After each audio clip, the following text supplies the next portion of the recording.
walking in the fear of the Lord.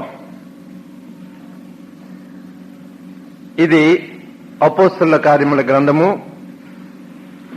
9వ అధ్యాయము 31వ వచనంలోని ఒక భాగము. కావున యూదయ, గలిలయ, సమరయ దేశములందంతటా సంఘము క్షేమాభివృద్ధి నొందుచు సమాధానము కలిగి ఉండెను. మరియు ప్రభువునందు భయము, పరిశుద్ధాత్మ ఆదరణయు కలిగి నడుచుకొనుచు విస్తరించుచుండెను. Walking in the fear of the Lord. ప్రభువునందు భయము. దేవుడు అనగానే మనకి ప్రేమ గుర్తు రావటం సహజం. చాలా సంతోషం. దేవుడు ప్రేమై ఉన్నాడు. మారు మనసు పొందకముందు దేవుడు ప్రేమై ఉన్నాడని మనకు అనిపిస్తూ ఉంటుంది. మారు మనసు పొందిన తర్వాత కూడా దేవుడు ప్రేమై ఉన్నాడు అని అనిపిస్తూ ఉంటుంది. ఆయన్ని తండ్రిగా మనం చూసుకుంటూ, తండ్రిగా ఆయన యొక్క ఆదరణ మనం అనుభవిస్తూ, ఎప్పుడూ కూడా ఆయన ఆదరణ, ప్రేమ అనుభవించాలని కోరుకుంటాం. అది సహజం. వాక్యం యొక్క గ్రహింపు పూర్తిగా మనం కలిగి ఉండటం కూడా అవసరం. దేవుడు ప్రేమై ఉన్నాడు, కరెక్ట్. ఒక చోట ఏమని ఉంటుందంటే, దేవుణ్ణి అడ్రస్ చేస్తూ భయంకరుడు అయిన గొప్ప దేవా. ఏంటి ఆయనలో ఉన్న భయంకరత్వం? ఇంకో చోట ఉంటుంది, దేవుడు దహించు అగ్ని.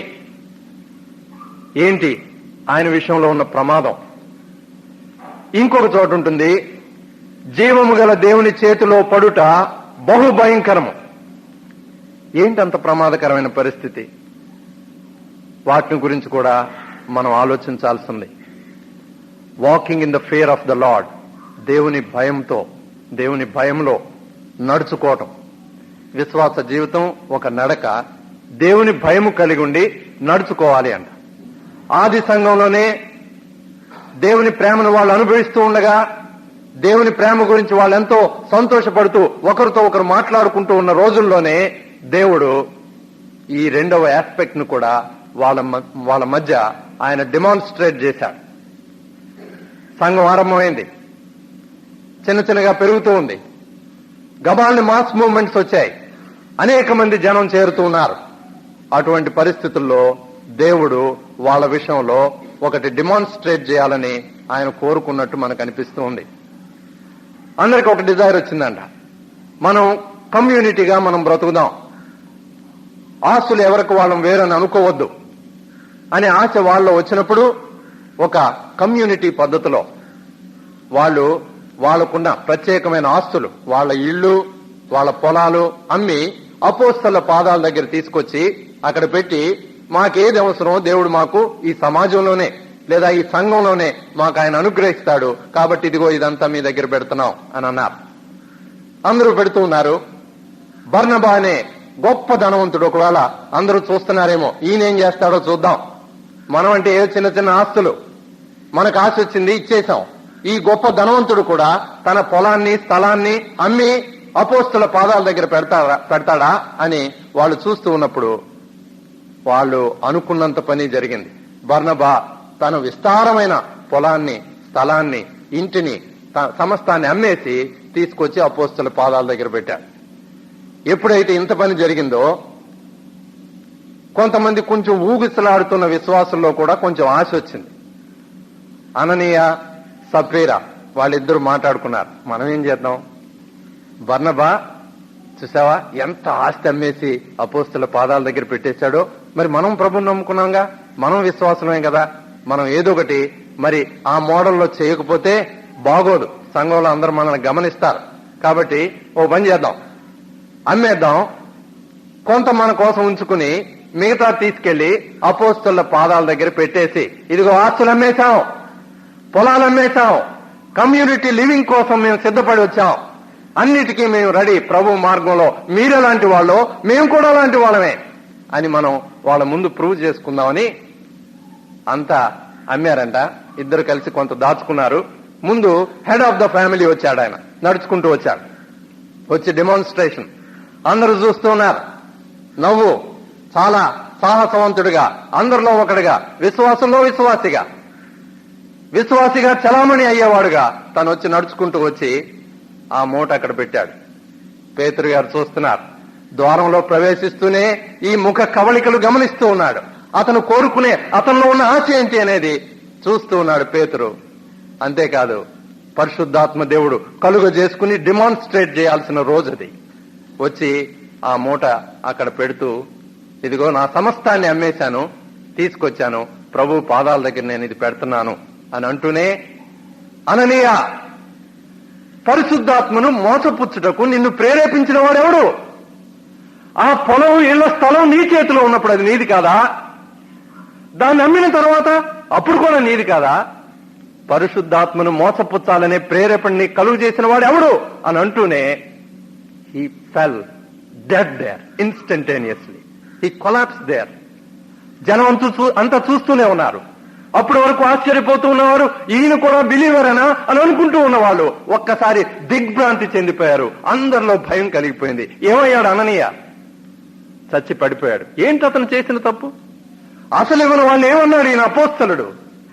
దూరంగా ఉన్న వాళ్ళని ఏమన్నాడు?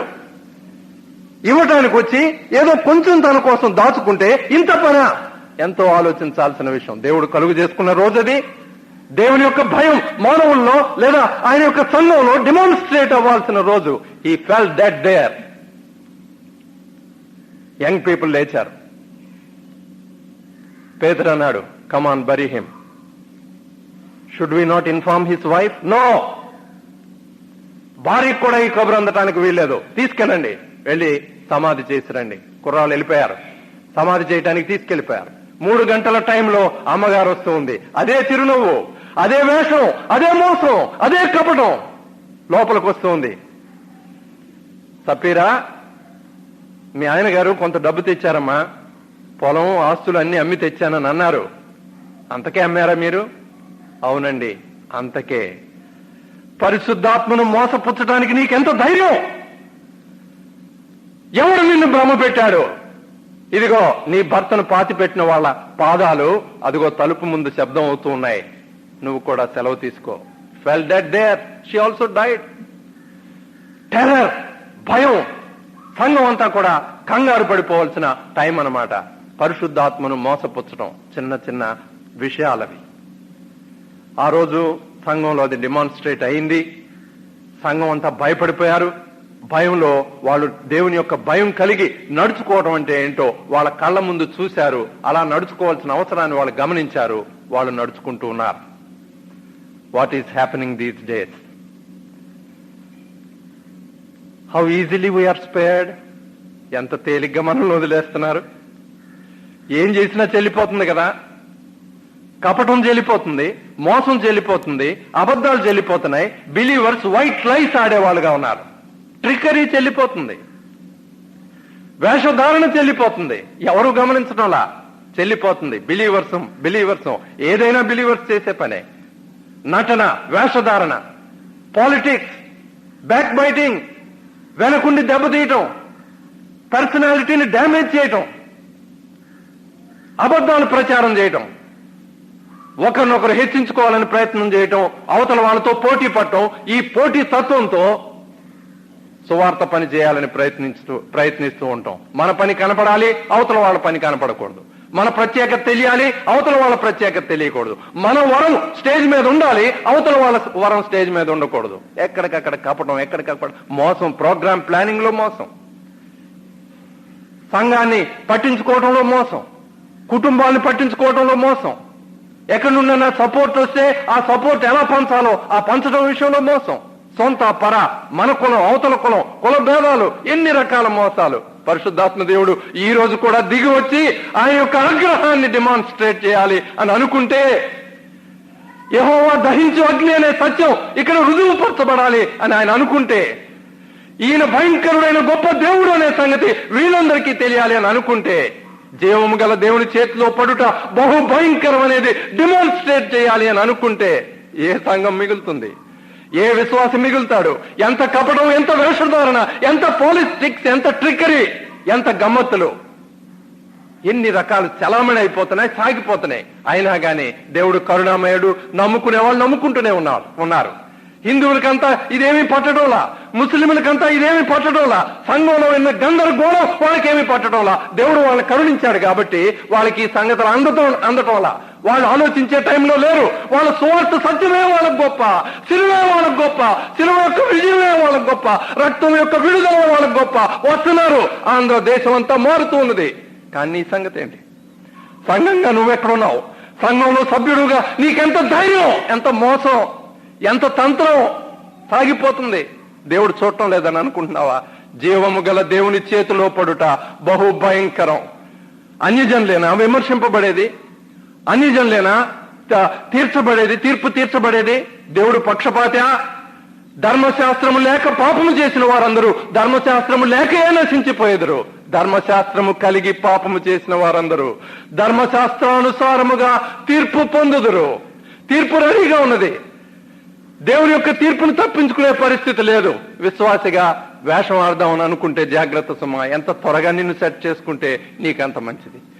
ఎంత త్వరగా ఈ థీమ్ను అనుసరించి దేవుని భయంలో నడుచుకోవాలని ఆశపడితే నువ్వంత మంచిది. సంఘాల్లో పాలిటిక్స్ ఎంత విచారకరమైన సంగతి, ఎంత విచారకరమైన సంగతి. కోర్టు కేసులు ఎంత ఆందోళనకరమైన సంగతి, ఎంత సిగ్గుపడాల్సిన సంగతి. ఎవరిదో తప్పు పట్టుకుంటున్నాం, ఏమో ఎక్కడుందో తప్పు మనకు తెలియదని ప్రభు దగ్గర మోకరిద్దామనే ఆలోచన ఉందా? అవతల వాడిది తప్పు కాబట్టి పర్వాలేదు, కోర్టు కేసు అయినా. అవతల వాళ్ళకి తప్పు పర్వాలేదు, దెబ్బ తీయడానికి మనం ప్రయత్నించినా దెబ్బకు దెబ్బ తీసి సువార్తను నిలబెడదామని అనుకుంటున్నావా? నువ్వు కీడుకు ప్రతి కీడు చేసి ప్రభువు నిలబెడదామని అనుకుంటావా? ప్రభు యొక్క సువార్తను ప్రకటించడానికి అదే మార్గం అని అనుకుంటావా? జాగ్రత్త సుమా. మోసపోకుడి, దేవుడు వెక్కిరింపబడడు. విశ్వాసులారా, ప్రమాదం సుమా. థీమ్ వెర్స్ని మనం చాలా జాగ్రత్తగా మనం గమనిస్తూ ఉండాలి. దేవుని యందు మనం భయభక్తులు కలిగి దేవుని భయంలో మనం కొనసాగే వాళ్ళంగా ఉండాలి, నడుచుకునే వాళ్ళంగా ఉండాలి. సరే, బిలీవర్స్ ని శోధనలో పడేసే ఉన్నాయి. వాటి విషయంలో ఎలాగుంటున్నాం మనం? నేత్రాశ, ఎవరికో నేత్రాశ, నీకు కాదు. శరీరాశ, ఎవరిదో ఈ శరీరాశ, నీది కాదు. జీవపు డమ్ము, ఎవరికో జీవపు డమ్ము, నీకు కాదు. ఎంత వివేకం! యోహానికి తెలియదా ఈ సంగతి? నువ్వు దాంతో సతమతం అవుతున్నావని ఆయనకి ఈ సంగతి తెలియలేదా? లోకాన్ని నువ్వు ప్రేమిస్తున్నావని ఆయనకు అర్థం కాలేదా? కాబట్టి అంటున్నాడు, ఎవడైతే లోకాన్ని ప్రేమిస్తాడో వానిలో దేవుని ప్రేమ ఉండదు. లోకం యొక్క ప్రేమ నీలో ఉన్నది. చూసేదల్లా నీకు కావాలి. టీవీ ముందు కూర్చుంటావు నువ్వు, రకరకాల అడ్వర్టైజ్మెంట్స్ వస్తాయి. వాటిని ఆశించకుండా నువ్వు ఉండగలవా? నాతో చెప్పు. నువ్వు ఒకనాడు అమెరికాలో ఉన్న విశ్వాసాన్ని మెటీరియల్ ఇస్తున్నావు, అమెరికాలో ఉన్న విశ్వాసాన్ని తప్పు పట్టుకున్నావు. ఒకనాడు ఆ టీవీ మన దగ్గరకు వచ్చేసరికి మనం అంతే దాని ముందు కూర్చోవటం ఏవైతే బ్రహ్మాండమైన అడ్వర్టైజ్మెంట్స్ గా కనబడుతూ ఉన్నాయో నీకు నేత్రాశ వస్తుంది. అవి నీకు కావాల్సిందే. ఏవైతే నీ శరీరాన్ని సాటిస్ఫై చేస్తాయని అనిపిస్తుందో నీలో శరీరాశ వస్తుంది, నీకు కావాల్సిందే. పేరుకు నువ్వు బిలీవర్వి. నీలో ఉండే ఆశలు మామూలే. బయట వాళ్ళ ఆశలు ఎలాంటివో నీ ఆశలు కూడా అలాంటివే. నువ్వు ఆస్తిపరుడుగా ఉండాలని కోరుకుంటావు, బ్యాంక్ అకౌంట్ నీకు ఉండాలని కోరుకుంటున్నావు, సైట్లు నీకు పెరగాలని కోరుకుంటున్నావు, ఇళ్ల స్థలాలు నీకు కలగాలని, ఇల్లు కట్టాలని నువ్వు కోరుకుంటూ ఉన్నావు. నువ్వు మెటీరియలిస్టు కాక ఎవరిని తప్పు పట్టుకుంటున్నావు? నువ్వు ఆనాడు వాళ్ళని తప్పు పట్టుకున్నావు. అదే స్థితిలో నువ్వు ఉంటే ఎంత విచారకరమైన సంగతి. నీలో లోకాశ ఉన్నది, అది నేత్రాశ, శరీరాశ, జీవపు డమ్మం. అయ్యో, నేత్రాశ, శరీరాశ అంటే లేని వాటిని నువ్వు అపేక్షించడం అంట. జీవపు డమ్మం అంటే నీలో ఉన్న వాటిని బట్టి నువ్వు గొప్ప పోవటం, నీ కులం బట్టి నీకు గొప్ప, నీ యొక్క పేరెంటేజ్ని బట్టి నీకు గొప్ప, నీ తాత ముత్తాతల లిస్ట్ అంతా నీకు కావాలి. దాన్ని జాగ్రత్తగా నువ్వు భద్రపరుచుకుంటావు. 10 మంది దాని గురించి చెప్పుకోవాలి. జీవపు డమ్మం కాదా ఇది? నీ కుటుంబ గొప్పతనాన్ని నువ్వు ప్రకటించుకోవాలని ప్రయత్నిస్తూ ఉంటే, నీ కుటుంబాన్ని 10 మంది పొగడాలని నువ్వు ఆశపడుతూ ఉంటే ఇది జీవపు డమ్మం కాదా? భక్తిలో నువ్వు పెద్దవాడుగా కనపడాలి. నీది ఉన్నత స్థాయి, నీ యొక్క భక్తి స్పెషల్, నీ తీరు వేరు, నీ నడిపింపు వేరు, నీ అనుభవం వేరు, నీది లోతైన అనుభవం అని 10 మంది తెలుసుకోవాలి. ఇది జీవపు డమ్మం కాదా? ఏదైతే దేవుడు కరుణించి నీకు ఇచ్చాడో, నీ పేరెంటేజ్ నేను తప్పు పట్టుకోవట్లేదు. It's a good background God gave you. Praise your Lord. But should you be proud about that? Should you take pride in it? దానిలో నువ్వు గర్వించేవాడవుగా ఉంటావా? ఆయన ఇచ్చిన బ్యాక్గ్రౌండ్ లో నువ్వు గర్వించేవాడవుగా ఉంటావు. నీకు అనుభవం ఇస్తే సంతోషం. భక్తులందరికీ రకరకాల అనుభవాలు. ఈ రోజున కూడా నీ అనుభవం వాళ్ళకి లేకపోవచ్చు, వాళ్ళకున్న అనుభవం నీకు లేకపోవచ్చు. నీ అనుభవాన్ని బట్టి నువ్వు హెచ్చించుకుంటావా? నిన్ను ఉన్నత స్థాయిలో ఉంచుకోవాలని ప్రయత్నిస్తావా? 10 మంది నీ భక్తి గుర్తించాలని నువ్వు ఆశపడతావా? Is it not pride of life? How will you escape God's judgment? వాళ్ళని తీర్పు తీర్చే దేవుడు పక్షపాత? వాళ్ళని వేరుగా నిన్ను వేరుగా తీర్పు తీరుస్తాడా? దేవునిలో పక్షపాతం ఉన్నదా? దేవునికి పక్షపాతం లేదు. మరొక్కసారి మనం జ్ఞాపకం చేసుకుందాం. దేవుని భయం కలిగి మనం నడుచుకోవాలి. మరి ఏం చేద్దాం? నీలో ఈ శరీరాశ, నేత్రాశ, జీవపు డమ్మ ఉంటే దేవుని ప్రేమ నీలో లేదు. లోకం యొక్క ప్రేమ నీలో ఉన్నది. ప్రతిదీ నువ్వు కావాలని కోరుకునేవాడవుగా ఉన్నావు. నిన్ను నువ్వు హెచ్చించుకోవాలని కోరుకునేవాడవుగా ఉన్నావు. అలాంటి పరిస్థితిలో దేవుని ప్రేమకు నీలో తావులేదు. ఎంత విచారకరమైన పరిస్థితి. ఏం చేద్దాం? దీని నుండి ఎలా బయటపడదాం? ఈ శరీరాశ, నేత్రాశ, జీవపు డమ్మం అనేవి ఇవి ఎలా పోతాయి? మన శరీరంలో ఇవన్నీ ఉన్నాయి కదా, వాటి నుండి బయటపడే మార్గం ఉన్నదా? అలాంటి ఆలోచన, ఆశ మనకు రావటం మంచిది. ఆశ రావటం మనకు సహజం. మనం కోరుకుంటూ ఉంటాం దాని నుండి మనం బయటపడాలి అని. అపోస్తలుడైన పౌలు మనకి దాని నుండి ఏ రకంగా బయటపడాలో తను అనుభవపూర్వకంగా తెలుసుకుని తను చెప్తూ ఉన్నాడు. ఆత్మానుసారముగా నడుచుకునుడి, అప్పుడు మీరు శరీరేచ్ఛలను నెరవేర్చరు. దేవుని భయం కలిగిన నడక అంటూ ఉంటే దేవుని భయం లేని నడక కూడా ఉన్నది. అది శరీరానుసారమైన నడక. దేవుని భయం కలిగిన నడక ఆత్మానుసారమైన నడక. అందుకే ఈ వచనంలోనే వాళ్ళు పరిశుద్ధాత్మ ఆదరణ యందు వాళ్ళు నడుచుకుంటూ ఉన్నారు. పరిశుద్ధాత్మ దేవుడు తోడుగా ఉండి వాళ్ళు నడిపిస్తూ, వాళ్ళకి అవసరమైనవన్నీ సమకూర్చి, వాళ్ళు పడిపోకుండా వాళ్ళకి బలాన్ని అనుగ్రహిస్తూ వాళ్ళని చేత్తో పట్టుకుని ఆయన నడిపించే నడక ఇది. దేవుని యందు భయభక్తులు కలిగిన నడక, పరిశుద్ధాత్మ యొక్క ఆదరణ కలిగిన నడక, పరిశుద్ధాత్మ దేవుడు వెనకున్న నడక, ఆయన ముందున్న నడక, ఆయన నిన్ను ఆవరించి నిన్ను నడిపించే నడక. కాబట్టి పౌలు అంటున్నాడు, ఆత్మానుసారముగా నడుచుకునుడి, అప్పుడు మీరు శరీరేచ్ఛలను నెరవేర్చరు. శరీరంలో ఉన్నారు. నేత్రాశ సహజమే, శరీరాశ సహజమే, జీవపడము సహజమే. అలాగని మీరు దానికి పడిపోవలసిన అవసరం లేదు. ఈ నియమానికంటే గొప్ప నియమం ఇంకొకటి ఉన్నది. ఈ నియమమేమో నిన్ను పడగొట్టే నియమం. పాప మరణముల నియమం ఇది. ఇది నిన్ను పడగొట్టడమే పని. దానికి ఉన్న శక్తి అల్లా నిన్ను పడగొట్టడమే. దాన్ని మించిన నియమం ఒకటి ఉన్నది.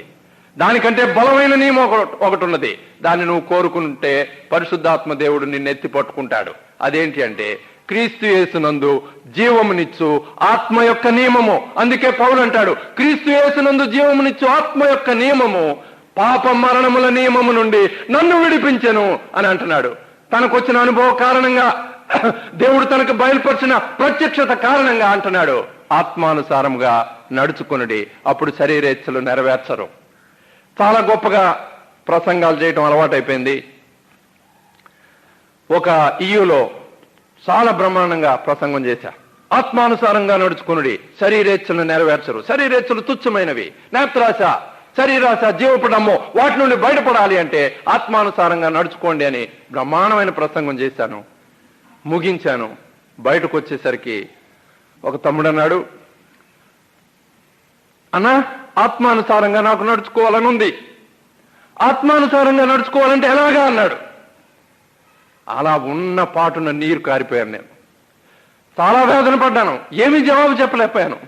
ఆత్మానుసారంగా నడుచుకో నడుచుకో నడుచుకో అంటూ ప్రసంగం చేశాను. బయటికి వెళ్ళాను.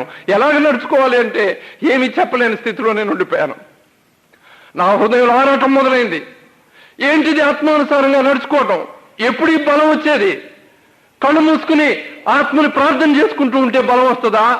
గదిలోనే ఉండిపోతే, ఉపవాసాలు ఉండిపోతే, ఇంకేదో చేస్తే బలం వస్తుందా? ఎలాగిది? ఎలా సాధ్యం ఇది? ఆత్మానుసారంగా నడుచుకోవటం అంటే ఏంటి? ఎక్కడి నుండి బలం వస్తుంది? ఎలా వస్తుంది? ఈ విద్యార్థులైన వాళ్ళకి ఈ సంగతి ఎలా తెలియాలి అని నేను ఆశపడినప్పుడు దేవుడు కరుణా సంపన్నుడై ఉండి ఆయన నన్ను కరుణించి కొన్ని విషయాలు నాకు బయలుపరిచాడు. ఆత్మానుసారంగా నడుచుకోండి, అప్పుడు మీరు శరీరేచ్ఛలు నెరవేర్చరు. ఎందుకంటే శరీరం ఆత్మకును, ఆత్మ శరీరమునకును విరోధంగా ఉన్నాయి. నువ్వు ఆత్మానుసారంగా నడుచుకుంటే నువ్వు శరీరాన్ని జయించేవాడవుగా ఉంటావు. ఏంటి ఆత్మానుసారంగా నడుచుకోవడం? పరిశుద్ధాత్మ దేవుణ్ణి ఏమని అడగాలి, ఎలా పొందాలి, ఎలా నడిపించమని అడగాలి. అలాంటివి ఆలోచిస్తూ ఉన్నప్పుడు కొన్ని వచనాల మీద, వాక్యం మీద దేవుడు నా దృష్టి పెట్టాడు. పేతురు రాసిన రెండవ పత్రిక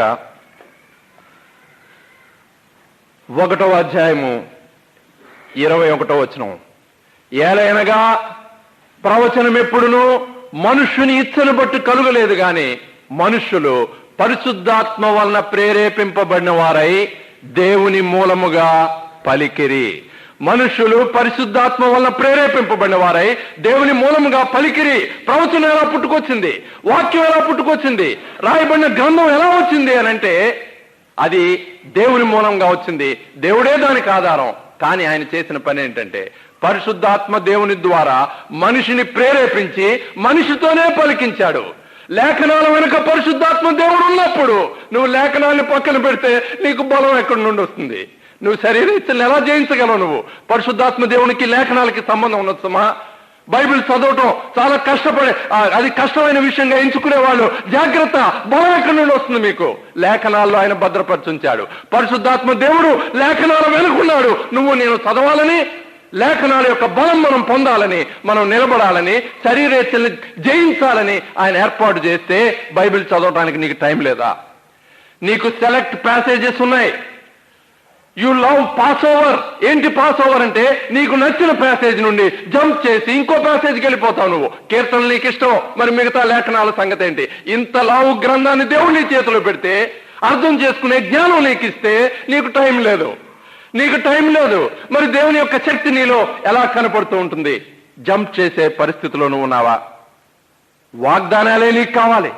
హెచ్చరికలొద్దు, గద్దింపులొద్దు, దిద్దుబాటు చేసే వద్దు. వాగ్దానాల కోసం ఎత్తుక్కునే నువ్వు you have only in part God's word. Be very careful. How can you be strong? You like select preachers. How can you be strong? వాళ్ళు చెప్తే నేను వాక్యం వింటావు. How can you be strong? వాక్యాన్ని దేవుడు భద్రపరిచుంచి నీకు రోజు రోజు దాన్ని అనుగ్రహించాలని నేను కోరుతూ ఉంటే you have select preachers, select passages, select portions, select ways. How can you be strong? My dear friend, పరిశుద్ధాత్మ దేవుడు లేఖనాల వెనుకున్నాడు. లేఖనాలను శ్రద్ధ చేసే నువ్వు ఆత్మానుసారంగా నడుచుకోవడానికి ఏ రకమైన అవకాశం లేదని ఆ గద్దింపు, హెచ్చరిక తీసుకుంటే ఎంతో మంచిది. మనుష్యుడు రొట్టె వలన మాత్రమే కాదు గాని దేవుని నోట నుండి వచ్చు ప్రతి మాట వలన జీవించును.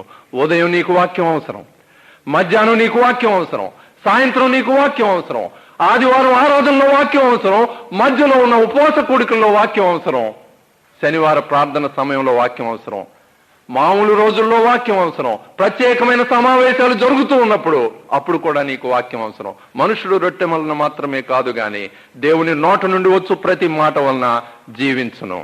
కాబట్టి వాక్యం ద్వారా నువ్వు ఆత్మానుసారంగా నడుచుకోవటానికి పరిశుద్ధాత్మ దేవుడు అవకాశం ఏర్పాటు చేశాడు.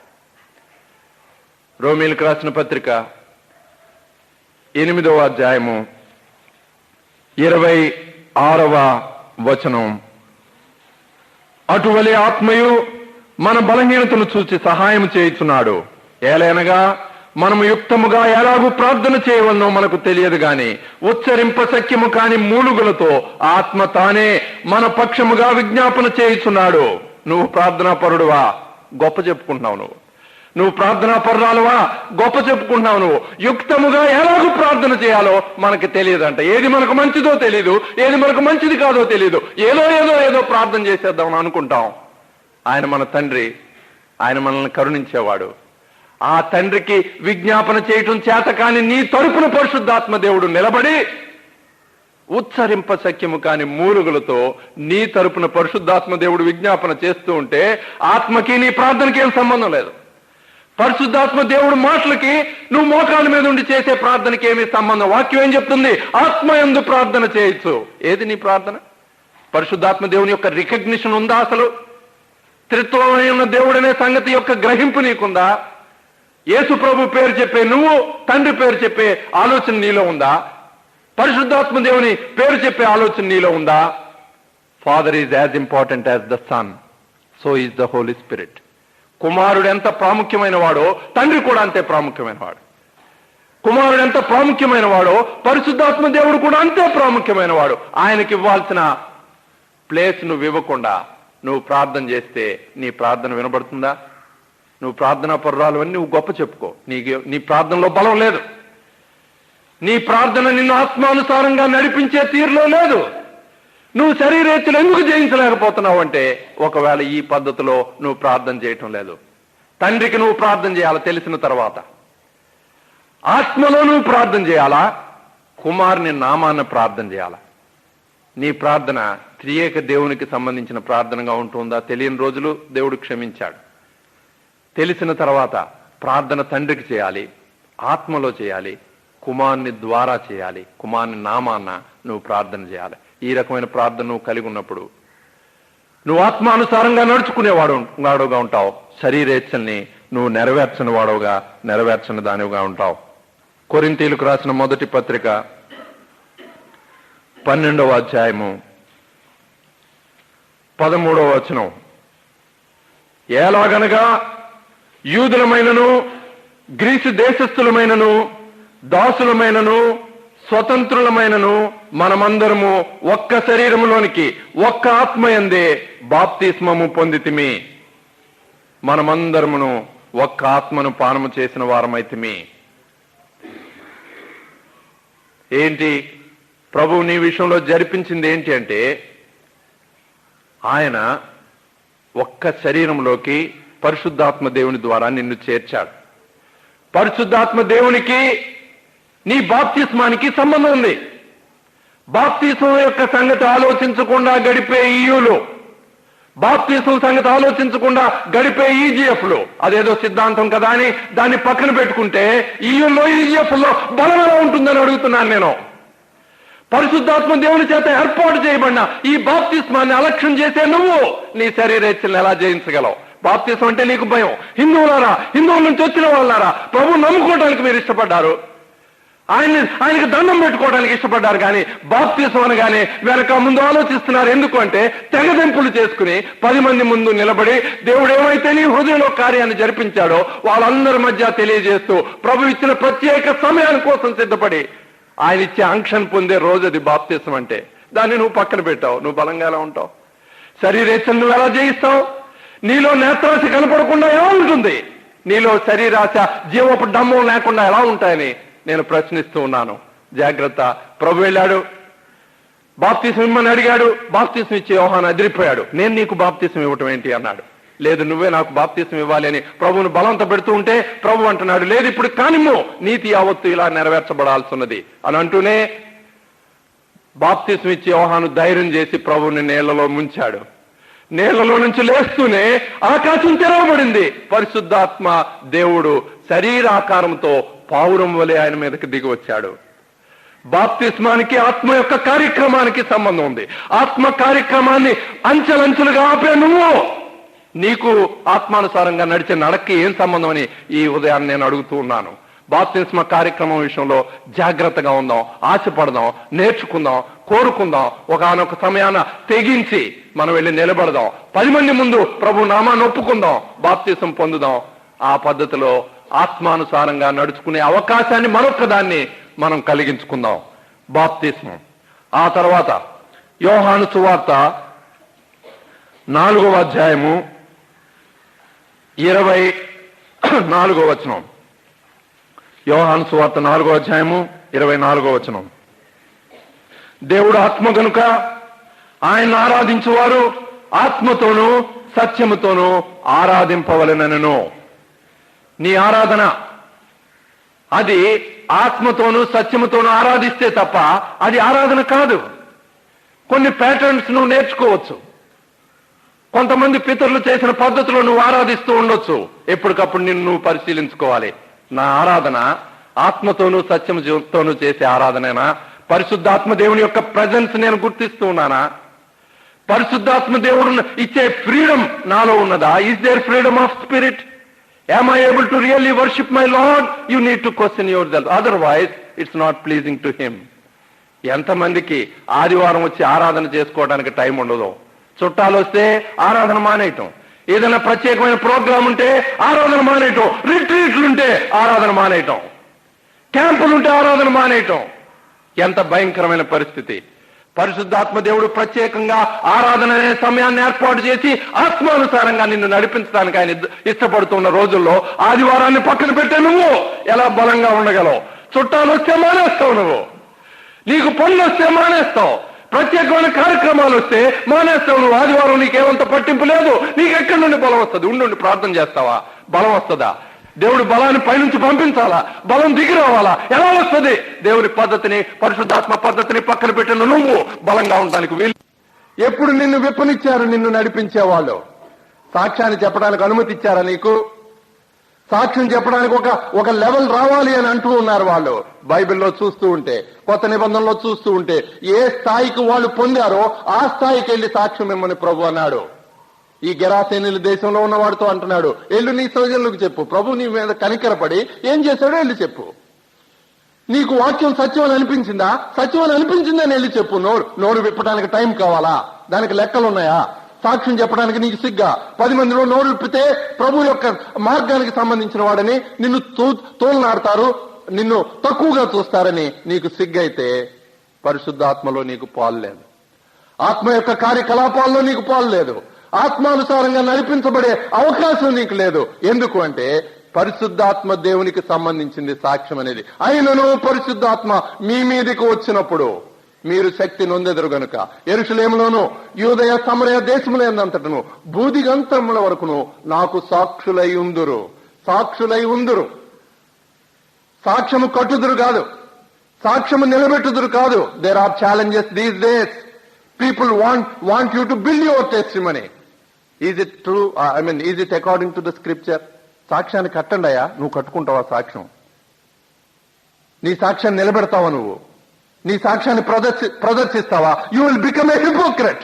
వేషధారి అయిపోతావు. సాక్ష్యాలు కట్టడం మొదలుపెట్టిన వాళ్ళు ఉన్నారు, సాక్ష్యాన్ని నిలబెట్టే వాళ్ళుగా ఉన్నారు. సాక్ష్యాన్ని ప్రదర్శించి దేవుని పని చేద్దామని. ఇదేమన్నా ఒక మీన్సా?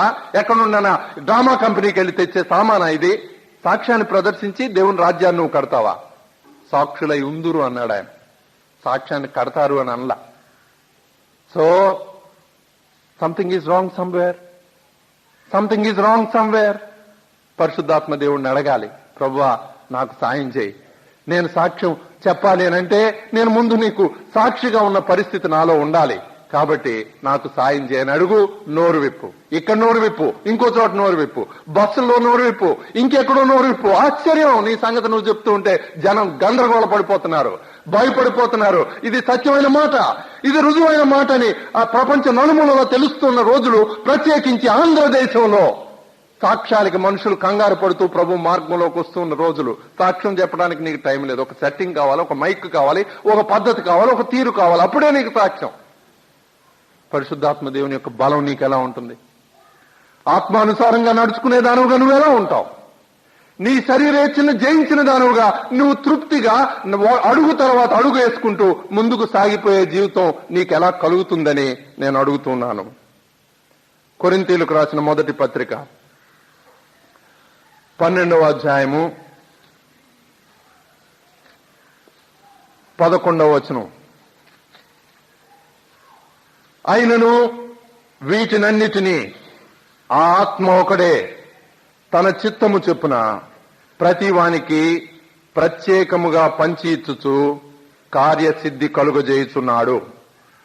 పరిశుద్ధాత్మ వరాన్ని నువ్వు కలిగి ఉన్నావు, లేకపోతే నువ్వు విశ్వాసివి కాదు. పరిశుద్ధాత్మ గురించి ఆలోచించే టైమే లేదు మీకు. పరిశుద్ధాత్మ వరం గురించి ఆలోచించే టైం అసలు లేదు మీకు. ఈ క్యారిస్మాటిక్ డైమెన్షన్ అనేది మీకు సంబంధించింది కాదని అనుకుంటున్నారు మీరు. ఎంత విచారకరమైన సంగతి. ఎవరికి ఇచ్చేద్దాం ఈ వరాలన్నీ? ఎవరిని వాడుకోమందాం? వరాలు కలిగి దుర్వినియోగం జరుగుతూ ఉన్న రోజుల్లో వరాల్ని అవతల వాళ్ళని వాడుకోమని నీ వరాన్ని నువ్వు దాచి ఉంచే నువ్వు జాగ్రత్త సుమా, ప్రమాదంలో ఉన్నావు. దేవుని రాజ్యానికి ఏ రకంగానూ ఉపయోగపట్ల. దేవుని పద్ధతి ఏంటి అంటే ఆయన నీకు ఒక వరం ఇచ్చాడు, అది నువ్వు గుర్తించాలి, లేదా నీ పెద్దలు నువ్వు గుర్తించేలాగా వాళ్ళు సహాయపడాలి. ఆ వరాన్ని నువ్వు ఉపయోగించుకుంటూ ఆయన పనిలో నువ్వు ఉండాలి. Is there a charismatic dimension? in our EUs and EGFs? Do people recognize the gifts? వాక్యానికి ఎవరు వరం ఇవ్వబడ్డారో గమనించి వాళ్ళని వాడుకునే రోజుల్లో ఉన్నారా? ఎవరైతే కమిటీల్లో ఉన్నారో, ఎవరైతే పెద్దలుగా ఉన్నారో, వాళ్ళకు వరం ఉన్నా లేకపోయినా అవసరం తీసుకొచ్చి ముందు నిలబెడతారు, వాళ్ళని వాక్యం చెప్పమంటారు. సంఘాల్లో బలం ఎలా ఉంటుంది? సహవాసాల్లో బలం ఎలా ఉంటుంది? వరాన్ని గమనించని నువ్వు జాగ్రత్త. పరిశుద్ధాత్మ లైన్లో లేవు నువ్వు. పరిశుద్ధాత్మ పద్ధతి నీలో కనపడటం లేదు. వరం ద్వారా ఆయన సంఘాన్ని కట్టాలని, సంఘానికి క్షేమాభివృద్ధి కలుగు చేయాలని ఆయన ఏర్పాటు చేసుకుంటే వరాన్ని అలక్ష్యం చేస్తున్నావు నువ్వు. వరాన్ని పట్టించుకోవు నువ్వు. వరాలన్నీ పెంతుకోస్తూ వాళ్ళకు వదిలేసి నువ్వు జాగ్రత్త, నువ్వు ప్రమాదంలో ఉన్నావు. పరిశుద్ధాత్మ సంగతులు గమనించు. ఆయన ఇచ్చే వరాల గురించి ఆలోచించు. నీలో ఉన్న వరాన్ని హంబుల్ గా నువ్వు ఉపయోగించుకోవటం నేర్చుకో. దేవుడు నిన్ను ఆశీర్వదిస్తాడు. ఇప్పటికీ I don't have any regrets. In 1983, through a sister, God enabled me to know my gift. That was at Nidadavolu. అన్నా నీకు ఈ వరం ఉన్నది అన్నది. నాకంటే చిన్న అమ్మాయి, నర్సాపూర్ అమ్మాయి. మామూలు స్టైల్లో అన్నది ఆమె. మా నర్సాపూర్ స్టైల్లోనే అన్నది, అన్నా నువ్వు స్టేట్ స్పీకర్ అయిపోతావు అన్నా అన్నది. నవ్వేసి ఊరుకోవచ్చు. No, I had to consider it. I had to consider it. Very soon God made me know that I was asked to preach. Then I said, goodbye to my treasurership. Goodbye. Do you want me to become president? No, goodbye. God wants me to be a preacher. I want to be a preacher. 10 ఏళ్ళు దాటిపోయింది. 11, 12 ఏళ్ళు. I have no regrets. I am just a preacher. If you want me, I preach here.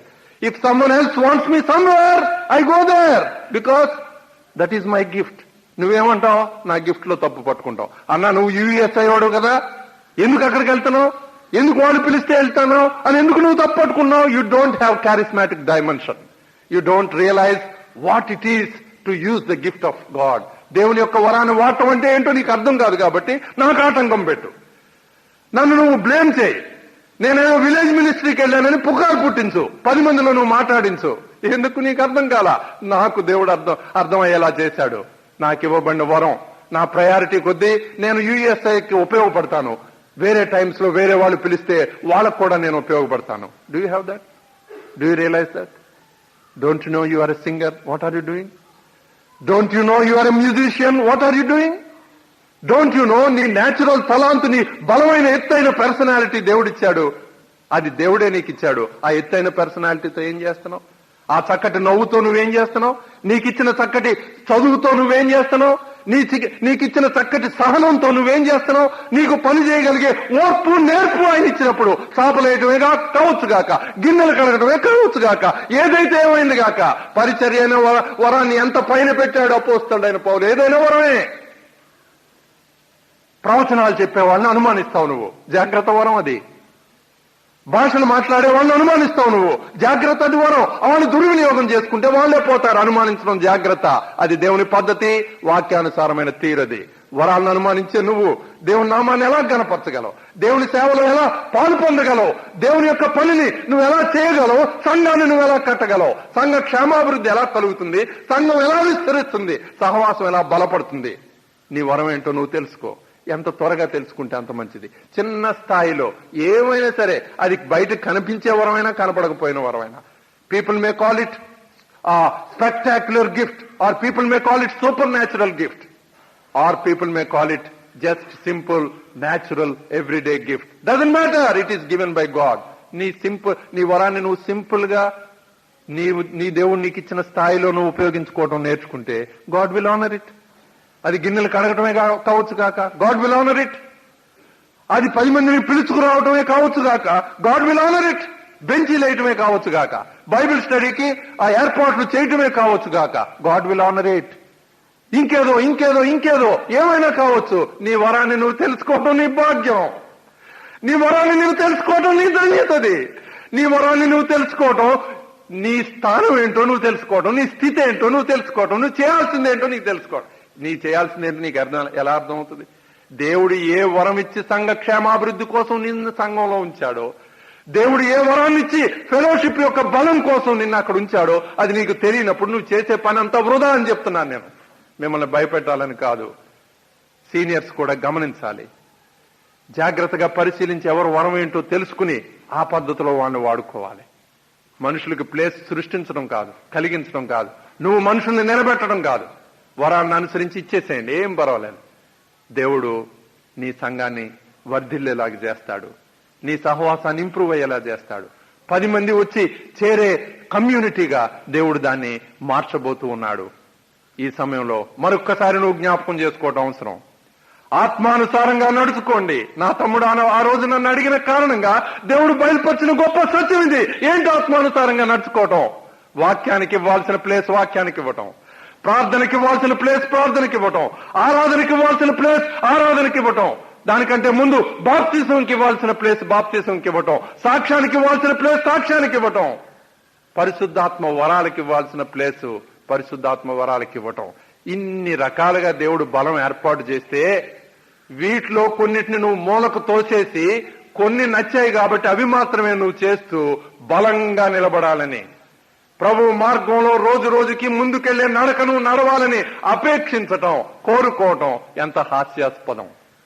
దేవుడు ఏర్పాటు చేసి అనుకూలపరుస్తూ ఉన్న సకల విధములైన అంశాలని నువ్వు ఉపయోగించుకోకుండా, బ్యాలెన్స్డ్ టోటల్ అండర్స్టాండింగ్ తో నువ్వు ఉండకుండా నీకు నచ్చిన పద్ధతిలో పెంతుకోస్తాలంటే ఒక పక్కకు తోసేస్తావు, ఇంకేదో అంటే ఇంకో పక్కకు తోసేస్తావు. ఎవరు నాళ్ళని పక్కకు తోసేస్తూ నువ్వు ఒక్కడవే ఏదో చేద్దామని అనుకుంటే నీలో బలం కనపట్ల. ఉండి నువ్వు పడిపోతున్నావు, ఎవరికి చెప్పవు, అది నీ వేషధారణ.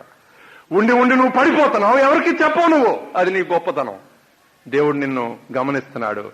జీవము గల దేవుని చేతిలో పడుట బహు భయంకరము. దేవుని భయం అంటే ఏంటో తెలుసుకుందాం. ఆయన ఉగ్రుడైన దేవుడు, రౌద్రుడైన దేవుడు, ఆగ్రహం కలిగిన దేవుడు. ఆయన దహించు అగ్ని, భీకరుడైన గొప్ప దేవుడు. ఆయన దిగి వచ్చే టైం రాబోతూ ఉంది. ప్రభు చెప్పిన మొదటి రాకడా అది హితవత్సర దినం. అది అక్కడతో ప్రభు చెప్పి ఈ రోజు మీ కన్నుల ముందట ఇది నెరవేరింది అంటున్నాడు. ఎందుకు మొదటి రాకడ? హితవత్సరం. Good news to you, everywhere good news to you, everywhere good news. నీకు మంచిగా జరగాలని చెప్పుకుంటూ వచ్చిన దినం అది.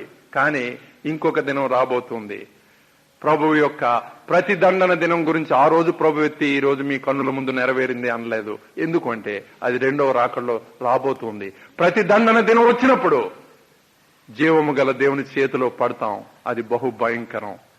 విశ్వాసులైన మనం దేవుని భయం కలిగి ఉండి నడుచుకోవాలని మన పెద్దలు కోరుకుంటున్నారు, సంఘం కోరుకుంటుంది, మనల్ని ప్రేమించే వాళ్ళు కోరుకుంటూ ఉన్నారు.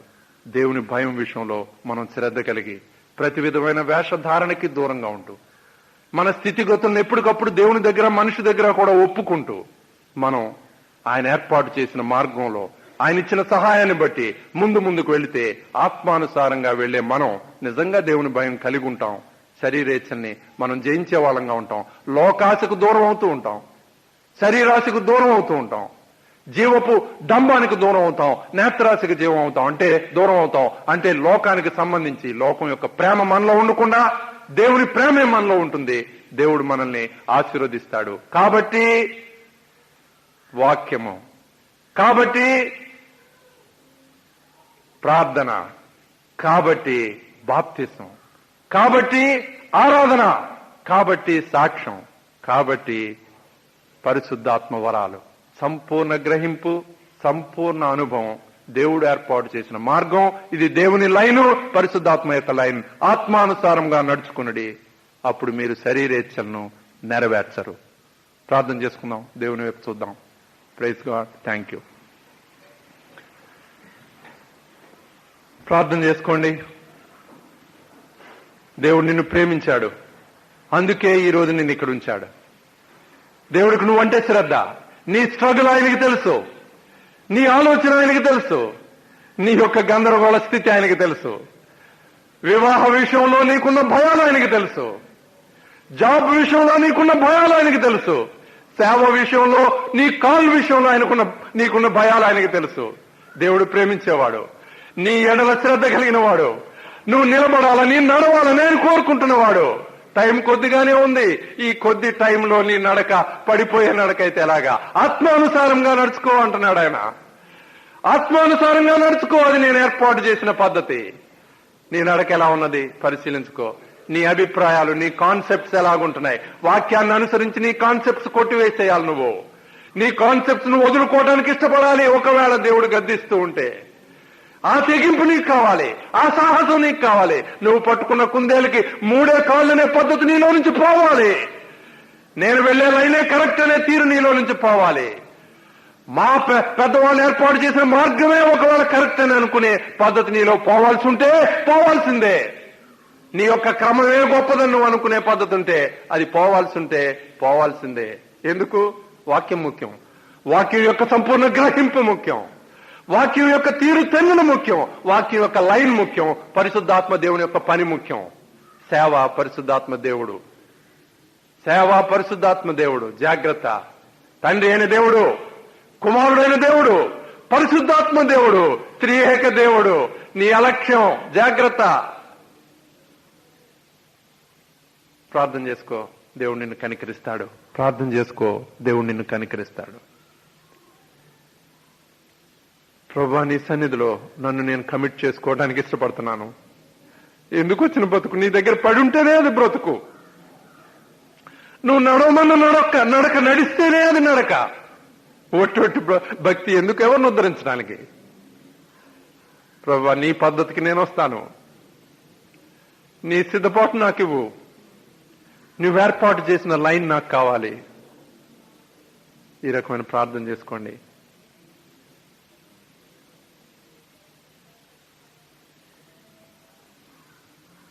ఎవరైనా ఈ టైంలో సమర్పించుకోవడానికి ఇష్టపడే వాళ్ళు ఉంటే మీరు లేచి నిలబడితే ప్రార్థన చేస్తాను. మనం ముగించుకుందాం.